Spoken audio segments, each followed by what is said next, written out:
Fin 2016, le gouvernement a fait voter, dans la lignée des lois LRU et Fioraso, vous pouvez retrouver plus d'informations sur ces lois dans le descriptif de la vidéo, une loi qui remet en cause le droit à la poursuite d'études.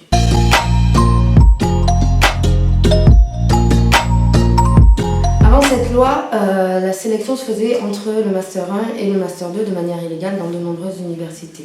Aujourd'hui, elle se fait dès l'entrée du Master 1 et aussi entre le Master 1 et le Master 2. Les raisons avancées par le gouvernement pour mettre en place cette sélection sont tout d'abord le fait qu'il y ait une grosse augmentation du nombre d'étudiants dans les universités, mais aussi le manque de financement de ces mêmes universités. À Solidaires Étudiants, nous considérons tout simplement que ces arguments ne sont pas valables et qu'en fait, cette loi et les autres lois qui ont précédé sont le résultat de choix politiques de privatisation de l'enseignement supérieur avec la mise en place de l'autonomie des universités, c'est-à-dire du fait que les universités sont dépendantes des financements des entreprises privées.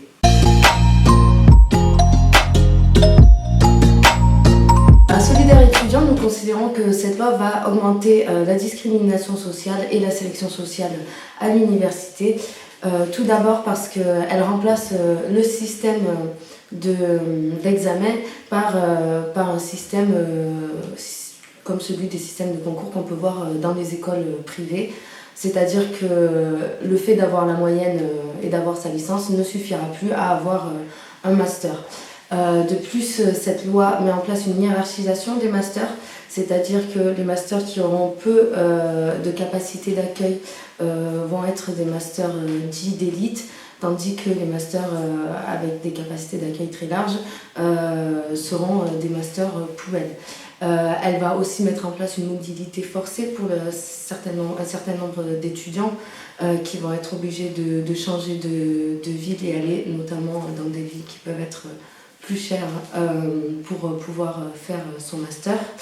Et elle remet aussi en cause le rôle en fait de la licence qui n'est pas censée être professionnalisante comme un BTS ou un DUT, mais qui est censée être poursuivie par une spécialisation dans un master, ce qui n'est plus possible avec cette loi.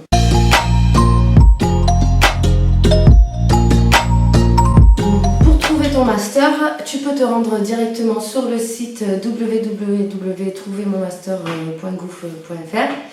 Il faut faire attention parce que ce site n'est pas complètement à jour et donc il faut vérifier toutes les informations dans les universités.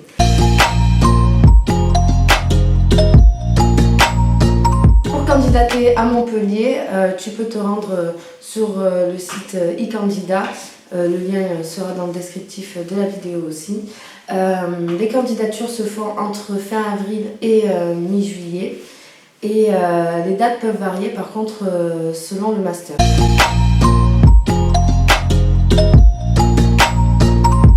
La loi qui met en place cette sélection en master prévoit ce qu'ils appellent le droit à la poursuite d'études.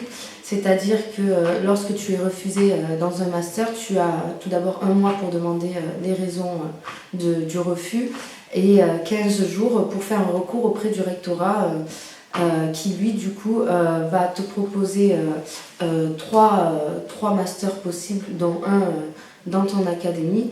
Le seul problème c'est que les universités ne seront pas obligées d'accepter ces étudiants qui auront reçu cette proposition de master et même si elles le font, ça peut entraîner souvent une mobilité forcée, ce qui empêche les étudiants les plus précaires de poursuivre souvent leurs études car ils ne peuvent se payer les études dans certaines villes.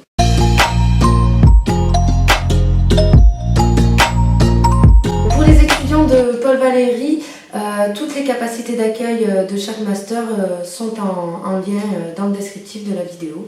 Si vous avez besoin d'aide ou de conseils, n'hésitez pas à vous adresser à nous, soit par mail, avec l'adresse mail qui s'affiche maintenant, par Facebook ou en venant directement à notre local à l'université Paul Valéry, à la maison des étudiants, porte 108.